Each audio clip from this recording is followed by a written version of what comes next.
Welcome to the Healthcare Business Secrets Show, where we interview industry leaders and break down exactly how they're dominating their markets so you can learn from the best and can double your revenue, double your impact, and double your time off.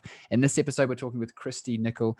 Cristy is the president and CEO of Code Red, author of the Code Red Revolution, speaker, number 2 world-ranked boxer, currently retired, and celebrity nutritionist, award-winning personal trainer, and elite level athlete. She's also the author of 4 books. I'm really excited to have her on the show. She's an avid marketer, salesperson, and has got a kick-ass business, which we're going to talk about in today's episode. Welcome to the show, Cristy. Yes, and the mohawk. Let's not forget the mohawk. Oh my gosh. People always, I got a different color I change it constantly. My poor husband walks around the corner and goes, and he goes, oh, it's you. And I'm like, what do you think? It's red now. So yes, thank you for that awesome introduction. Give our audience some background on you. What do you do? Who do you help? And how did you get into this space?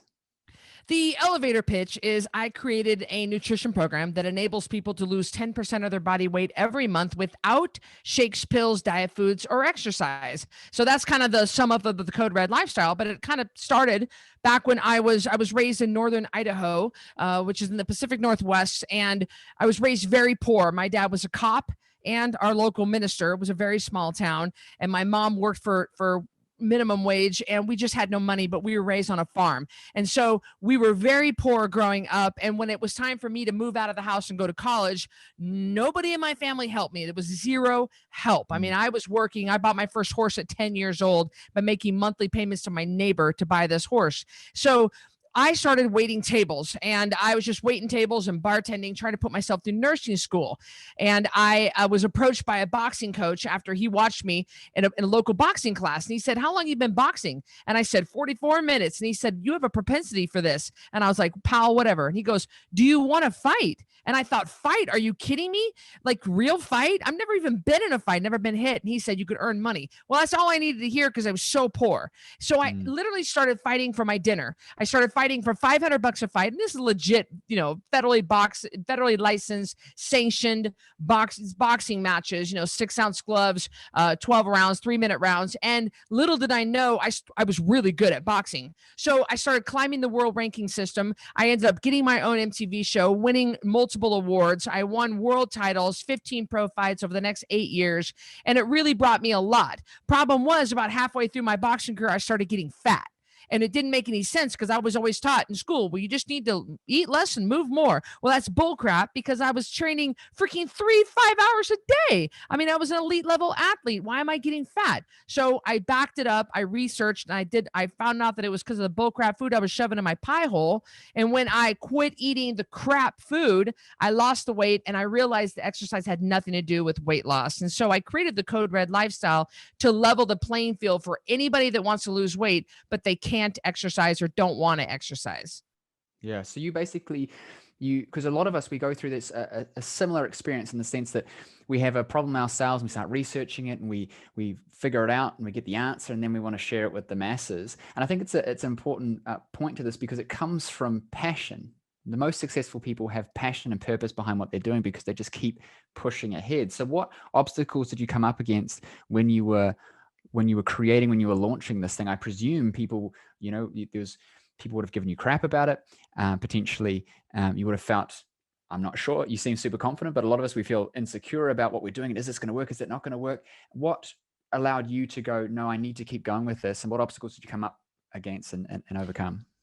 Weight loss is the number one most saturated industry, in my opinion. I mean, it's really hard to make it in weight loss because there's just everybody's in weight loss. Everybody's in because I don't know if you know the United States, we're 1/3 of our country is obese. And so everybody's in the space, right? So how do you excel? How do you rise to the top? How do you get noticed? That's the thing. How do you get noticed? And when I first started off, I had a really good product and I am confident because I know that nobody is better at getting weight off people than me. Absolutely nobody. And I was sitting in a little office in Idaho, in the capital of Idaho, Boise, sitting downtown Boise in this little underground office, waiting for one person to come in at a time. And I wasn't reaching people. I didn't understand the power of the internet until a woman came along named Natasha, who was a business coach, but I didn't know that. She came to me for weight loss. And so she ends up saying, hey, whoa, you need to be out across the world. So my first obstacle that I ran into was obscurity. Nobody knew who I was because I didn't know how to get my name out there. I mean, I thought the internet was for checking the weather and watching porn. I didn't actually know that you could actually build a business. I didn't know, I didn't understand the internet. I didn't understand the power of it. So when we ended up streamlining Code Red, we ended up getting out to the world, running ads, all that stuff. That's when I started to reach millions and make millions. And I end up going from food stamps to 10 million in 3.5 years. You did that through, and we talked about the pre-show, you did that through creating a funnel that was focused on challenges, right? And there's a lot of, in the weight loss space, there's a lot of challenges, right? 6 weeks to do this, 4 weeks to do that. Talk me through your funnel first and talk me through why you think your one was successful. Why did that one hook in and get people to take the action? Because it's not about the thing, it's about follow through, right? People buy stuff all the time and some of it's good, but they don't actually do anything with it. So how is your funnel process different, your challenge process different to actually get people to do this stuff, to see the benefit, to see the value, and therefore obviously tell their friends and it grows and things like that? The challenge is called the 10-pound takedown, the number 10 POUND takedown.com.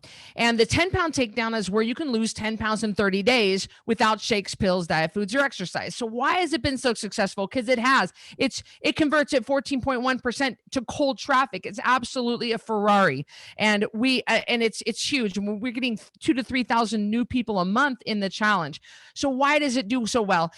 The funnel is really well. The funnel is good. It's nice. It's beautiful. It seems to hit on the pain points. You want to remember this, guys. Whatever your product is that you're selling, you've got to hit on people's pain points. You're not marketing to yourself. You are probably not your target niche. I am definitely not my target niche. You got to really figure out what is the pain of your client. And that's what my funnel does, really hits on a lot of pain points. And it's authentic, it's real. And I think that's why I've excelled in this industry, because I'm authentic and real. Whether you catch me at a convenience store or right now or YouTube or at an event, I am the same Cristy.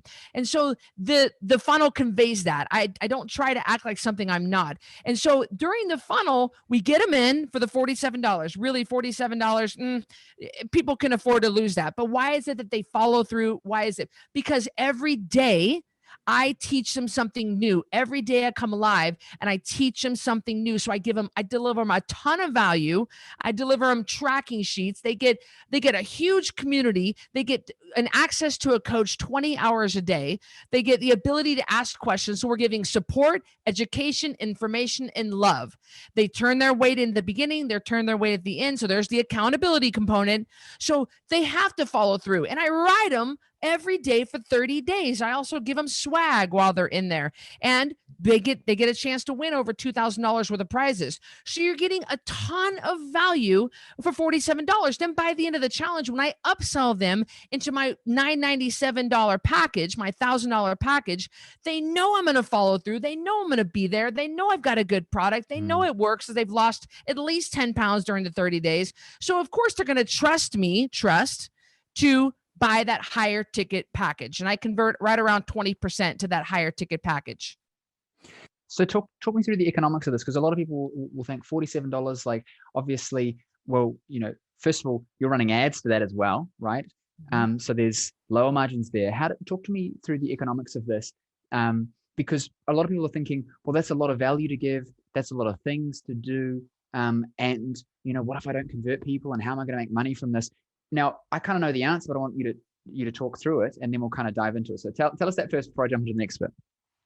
So in my position, and in your position, if you want to set up a challenge like this, that seems like a lot to deliver on. But no, my challenges are evergreen. At first, they were not. At first, when I had 35 people in my first challenge, I was doing live videos every day. I had to show up at, every day, and they were fresh videos every month. But then when I realized I was teaching the same core principle, values, and beliefs on every challenge, I was like, hold on. Let's make this evergreen. So I recorded the videos. I put them in the system to drip to my group every morning at 8 a.m. Mountain Time. And it's the same videos that I repurpose every month.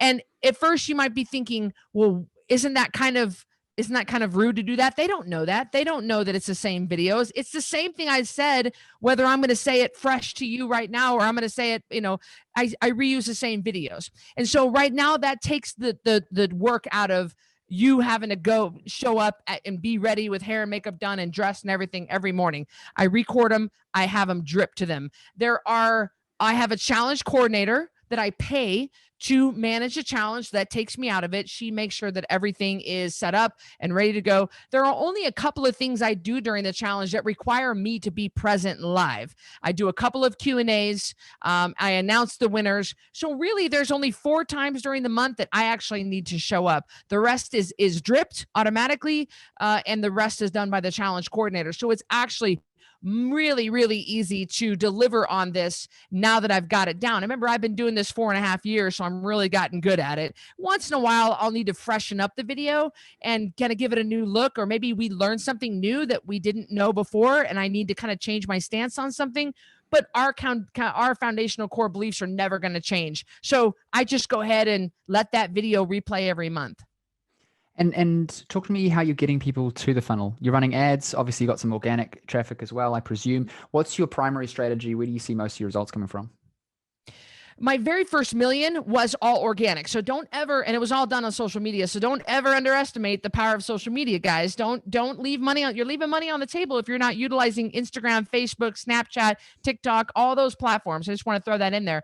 Almost all my traffic is coming from paid ads. I spend about $80,000 a month in ads. And then I have an ad agency that manages all that. Man, that's a whole other, you guys probably know, Lord Jesus, that is a whole other problem right there. Is just not problem, but a headache or entity that needs to be managed by professionals. You guys, when you get to my level and you're trying to really get in a lot of people, you'll need some help running your Facebook ads and your Google ads and things like that. So we do Google, we do Facebook, which pretty much those 2 platforms are your main 2 platforms, because that handles YouTube, that handles Google, that's going to handle Instagram, Facebook. And then I want to start up an affiliate, and we call it an ambassador program. I just don't have that up and running yet, but that's paying people to get people to sign up under their ambassador link, which is another way. I also have a very large email list that we hit up on a regular basis, and we keep that whole thing going. And those are probably the main sources of traffic. Yeah. Are you getting people direct from ads to your sales page, or are you doing ads to a lead magnet or a group and then into a sales page? For YouTube videos, they are going through a lead magnet, and they're going, I think it's like, click here for our Code Red on the go lifestyle guide. And it's a lead magnet. And then of course we get them right into the challenge from there. We get them on our email list, and we try to get them into the challenge. And then, but for Facebook, every single ad, hands down, without a doubt, everything goes to the challenge funnel. That's always the best place to start. All of our efforts go there. Yeah, definitely, because you got pre-qualified people coming through who are signing up for it, right?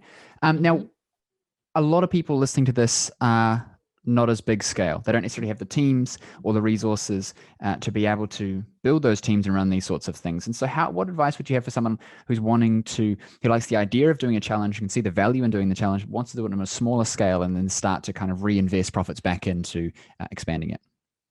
Yeah, don't be intimidated by this. Don't look at my funnel or look at somebody else's and say, oh, mine is not as pretty as that. Or Code Red has 61 employees. We have a lot of people working for the company. Don't let that scare you. Done is better than perfect. Just get something out on the board. You're entrepreneurs. What are we doing? We solve a problem. If your product solves a problem, especially in this day and age where people are grasping onto every amount of help or hope they can, just get your message out there. I would build a simple funnel, or get some help. Even if hearing the word build the funnel scares you like it does me, get someone to help you. There are college students that'll do it for freaking a pizza. Like, they want the help. They want to practice building funnel. Get a very simple funnel. Take your product. You can follow the pattern that you can follow my pattern. You can hack me if you want. You can deliver your videos each day. Just don't overcomplicate it. I know some people that are paralyzed by perfection. Perfection compared to what? Just get it out there. Who cares if your hair's not perfect? Who cares if your lighting is not perfect? Get it out there and start it. Just start doing it. Start getting your message out there. Don't worry about making it perfect or beautiful, or that the lighting and this is crooked and that font is a little bit too big. Good Lord, nobody cares. These guys are looking for help, and you've got a product that will solve their problem. Heck yeah, get it in front of them. Start getting some people in there. Don't get hung up on the numbers. Let's just get, I don't care if you start with 5 people. That's 5 more people that are going to hear this message that you have, and they're going to be healed. You're bringing them hope and healing. Don't worry about, well, I can't do 3,000 like Cristy. I just did 5. Who cares? You got to start somewhere. Yeah, 100%. I think there's 2 really good points out of it. The first thing is, if you're trying to be perfect, it's not going to come across as authentic, because that's not who you are. And then people can smell that crap, right? Like they're not going to resonate. It's not genuine. And the next thing is that they don't know that it's not perfect. They don't know that it's not by design. Maybe your hair's supposed to look like that. You know what I mean? So I think that we're the only ones who know when something's not right. And you can ask your clients, like I've done this before. I'm like, what's wrong with this thing? What did you notice? And they go, oh, nothing, it looks good. I'm like, well, the picture's not here. This is not here. That's not here. And they go, oh, wow, yeah, you're right. It's not there. Because they didn't have the context that before. They thought it was by design. They're not going to assess that. And your client is, yes, you're 100% right. And your client is not going, what your client's going to get upset with if you don't deliver what you said you're going to deliver. They don't care about the lighting and the font. They don't care about if your camera's at the wrong angle. They don't care. Because like you just said, they don't know. So, but if you promise them an incentive gift to sign up and they don't get that, that ain't cool. All right. Don't do that, because the market will chew you up and spit you out if you're scamming people and you're not delivering on your promise. If you say you're going to be live at 8 a.m. Mountain Time, by gosh, you better be live and ready to go and in front of that camera at 8 a.m. Don't be a flake. They can smell that from a mile away. Don't be a fake. Show up and deliver what you say you're going to deliver. So don't agree to more than what you can do. Don't bite off more than what you can chew. Do it, deliver on it, make it good, give it your best, and go from there. 100%. I think focusing on the value for the person that you've got in front of you. A lot of us, we think, I'm going to make this challenge, I'm going to do this funnel, and suddenly it gets bigger than where we think we're at. And we worry about this audience that's in front of us and this big thing that is going to happen, which then stops us from actually doing anything, and that never materializes because we're manufacturing stress in our head about situations that don't exist yet. And I think that if we keep focusing on the one client that we're making this for, and it's like Dave, in your case, Dave, he's 10 pounds overweight. He wants to change this. I'm going to help Dave get this outcome. You just focus on Dave. Guess what? There's 50 million Daves, and they will connect and resonate. And you can make meaningful changes for people at scale by focusing on the individual, not on the scaled group. It's when you focus on the group, I believe, that you lose the essence of what this is about, which is it's actually a one-to-one interaction. They're interacting with you and your content and your message and your value. It's just thousands of people, or hundreds, or dozens, are doing it simultaneously. And this is what I try and get people to understand about, whether it's you're doing group-based coaching, group training, whether you've got programs, whatever you're doing, is it's still a one-to-one. It's just done as a group because you've automated some of the stuff that doesn't matter, but you're still delivering on the promise. You're still delivering on the outcome. And especially if you're getting people the outcome, they overlook stuff. People think, oh, I need to have one-to-one coaching. I give one-to-one coaching to my high-level mastermind clients. Most of them don't even need it, because it's the same questions, it's the same stuff. We don't need that. We just think we do. So if you can engineer in a process that allows it to work with more than one people simultaneously at scale, leverage, that's super important. But if you build it, if you're focusing on the one-to-one and you're building it in a way that doesn't work in a group setting, and it's not going to work, obviously, but it's just that the main point I'm trying to get across is that most people, you don't actually need that. You know what I mean? You just need to do the thing to get the outcome, and you got to make it seamless with your process. Yeah, you hit the nail on the head. There's no question about that. And people, they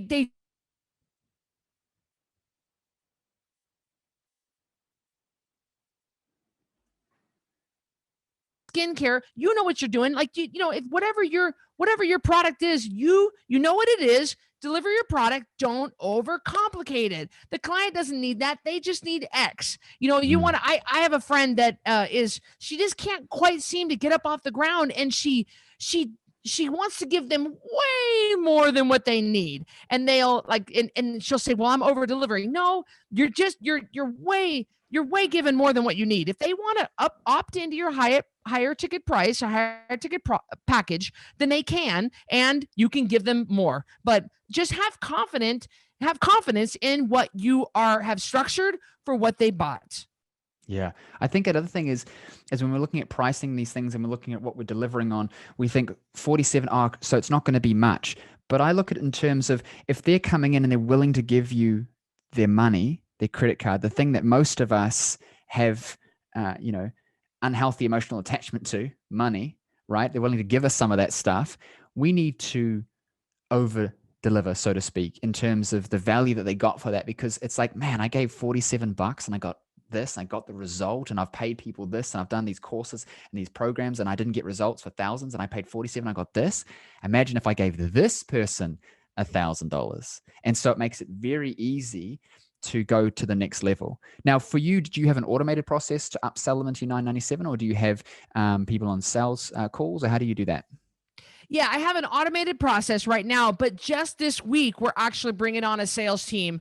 So that'll be another level of code red, but I haven't been doing that before. So it's not even implemented yet. It's being built out right now. So it's automatic. On day 15, we start talking about, and I only started doing this on day 15 because people were asking about the higher ticket package. They were already sold in the first week to 2 weeks. They were already sold on Cristy and what I could provide them, and the level of love I have for my community. You can feel it when you go through my challenge. I hope you can feel it. They say you can feel it. So on day 15, I introduce, okay, if you guys, let's talk about the higher ticket package. Let's talk about the custom program. And I give them a discount. I give them an incentive gift. And those are the two things that I give them to opt in to that. And then they have the next 2 weeks to opt in. So we introduce it halfway through. It just seems to be what works for my community. And then they have a chance to arrange for the funds, talk to their spouse, to kind of get their head wrapped around what that's going to look like for them. And in the meantime, I just continue to deliver all throughout the challenge. You said 20% of people go into that. Yes. 20% on an automated $1,000 program is insane. Because you've stacked value, you've built relationships emotionally with them. And so they see how it fits in. And a lot of people don't do that. They don't look at their offers as a pipeline.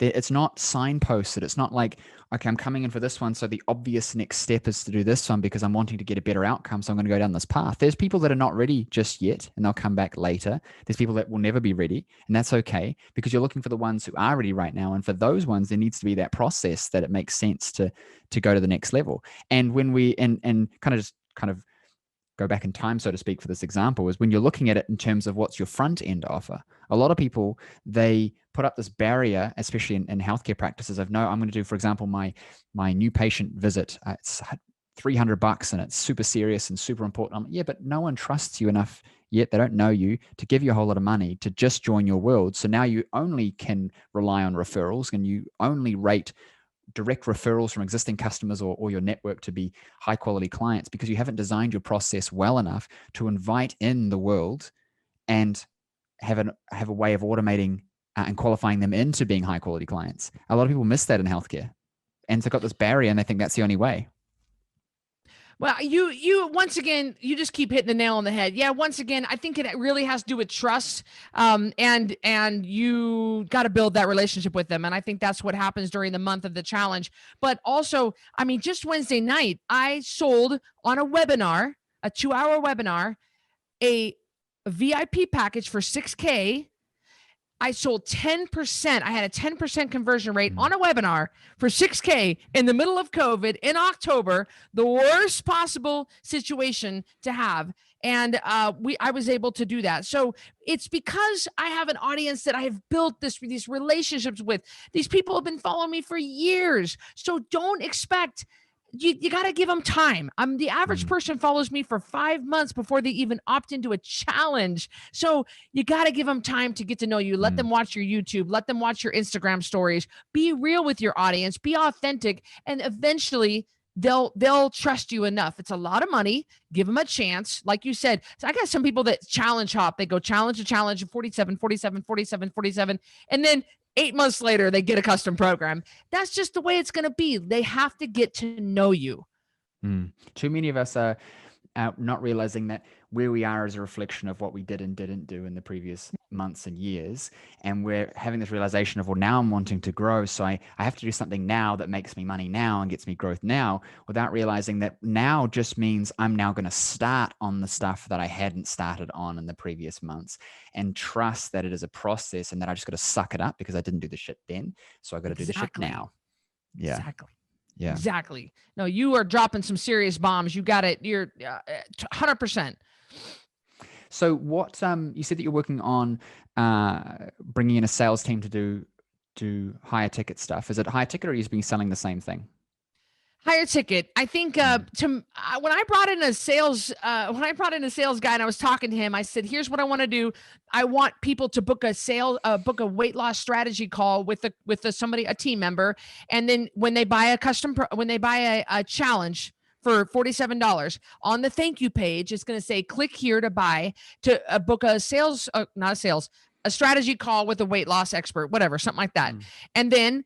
I want you to sell them into the $997 program. And he said, why wouldn't we sell them into the $6,000 program, your VIP program? And I was like, to me, James, I just don't know this industry don't know sales very well, I guess. And he said, but going from 47 to 6K, is that even possible? He said, Cristy, I've gone from a free plus shipping book offer to 20,000 before on a sales call. He said, when you just convince somebody or let them or talk to them long enough anyway. So that's going to be the idea. My thought originally was going into the $1,000 program, but he's like, no, let's upsell them into the $6,000 program. Well, all right, go ahead, buddy. If you got it, Tyler, you go ahead and think you can do it. So that's kind of the next way. We also are developing Code Red Corporate, which is a weight loss program for corporations, because now more than ever, we've got to the cost of the company. And I know I have employees. Having healthy employees is really going to save that company so much money, especially working from home. We have to keep the employees healthy. So we're developing that. We've got weight loss for police officers called Code Red Protocol. We have weight loss for kids. We just have a lot of different divisions, but we're really focusing on the sales teams coming in. We're going to get on the phone with those guys and see how they can help our clients. And then we're just focused on a couple other things. Yeah, that's awesome. That's awesome. Just to touch on your high ticket thing, what I explain to my clients who are in a similar circumstances, they try and sell people into a smaller one and then slowly go bigger. And I said, why don't you start with the big one and then go backwards? And they go, oh yeah. And so now especially functional medicine, nutritionists, naturopaths, things like that, who have programs, I say to them, get them into your world, get them on a call. What's the most value you can give them, and lead with that? Because if what we tend to do is we tend to judge people on whether they will do it or can afford it or prioritize it. And so we then make the decision for them. Well, you can't afford this thing probably, so I'm not going to even try and sell it to you. And that might not be the conscious conversation that you're having in your head, but it's there. Like, why else would you not offer them your best thing? You know what I mean? It's like if I said I went to buy a watch and I said, look, I'm looking for a watch. And you go, well, look, this is my best watch. Or am I going to go, this is my $2 watch? No, that's not good enough. Here's my $4 watch. It's like, no, I'm going to come and say, this is my best watch. And then and me as the consumer can then say, look, it's out of my budget. That's not what I'm looking for. What else have you got? And I say, well, here's my next best watch. And it works much better from a numbers game, revenue and things like that, but also from a person, like people game, I reckon. For me, it's like, here is the best thing I've got for you. Does this make sense? Does this work? And 9 times out of 10, it's going to be a yes. And then it's going to be, can I make it work? That'll be the conversation. And if they just can't, then we say, great, what's the next best thing? Here's the lower ticket one. And then often those people will go through it and go, you know what? I need to make this higher ticket one work because this lower one was so good. And I really wanted the higher one. I just couldn't afford it. So I'm going to get some loans. I'm going to borrow some money. I'm going to get some credit cards, and they make it work and they get those outcomes. But we just can't, the main point I'm trying to make is we just can't presume anything about the person. We can't judge the person. Because not only does that come across in the sales call process or the consultation process, like for example, as a chiropractor, my associates or people that I train, they are worried about telling people I need to see you, twice a week for 12 weeks or whatever their big package program is. And I said, but so you're going to sell them per session. Now you have to keep selling them to keep coming back. What if you just said to them, this is the best thing I can offer where I can guarantee better outcomes for you? And you cared about the person. If it was your mother, what would you do? You would give her the best thing you've got And then you would have a conversation if she just can't make it work to change it, not the other way around. I think people miss that. I hope everybody here just heard what you said, because and heard what happened. Did you guys hear that? I had a limiting belief. Did you guys hear that? I am the one that had like, oh, James, boy, I don't know. I'm a little embarrassed. I hope the sales guy can do it. And James picked up on that and he said, no, you know what, Cristy, blah, blah, blah, blah. Huge learning moment for me. So thank you. You're so right about that. Appreciate it. Let me ask you one thing. I'm just conscious of time here. Where can our audience connect with you online? You guys, I have my own podcast called Rebel Weight Loss and Lifestyle. The 10-pound takedown challenge is always a great place to start. 10poundtakedown.com. I'm really active on Instagram. I love Instagram. I show everything. I mean, I'm just very authentic and real and raw.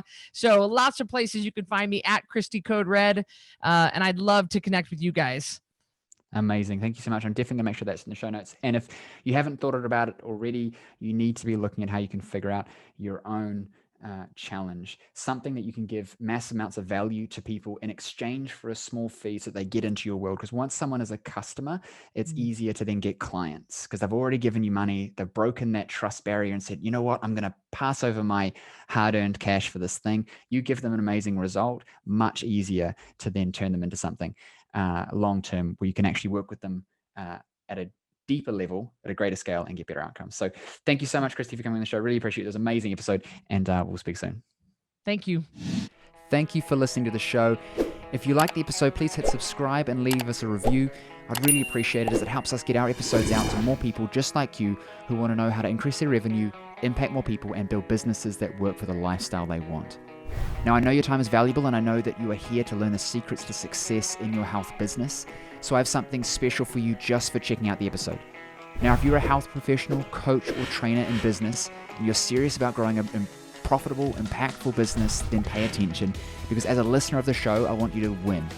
And so I've created a host of resources available exclusively for listeners of the show. So if you're tired of trying to figure out this game of business, marketing, and sales all on your own, and you're ready to just implement what's already proven to work rather than reinventing the wheel, I want you right now to go and check out healthcarebusinesssecrets.com/insider, and there you'll find over $5,000 worth of trainings, resources, and coaching available only for listeners of the show. There I'll give you the resources on everything from how to acquire 10 times more of your ideal clients using social media and paid ads, even referrals, how to increase your client conversion into packages at an 80 to 90% conversion rate like me, how to retain your clients for longer, getting them better results and making them happier, how to increase your prices and charge a premium to work with you, and how you can build a multi-six, even 7-figure practice just like I did, but with 1/10 of the time and 1/10 of the effort. What I want you to realize is that everything I teach comes from exactly what I did to have success and still have success in my own health business, and I want to share that with you so you can have success too. So go check out healthcarebusinesssecrets.com/insider right now and let me help you win big in your health business. Also remember to subscribe for 2 episodes every week full of the secrets to have success in your health business, as well as leave us a review so we know what you thought of the show. And I'll see you on the next episode.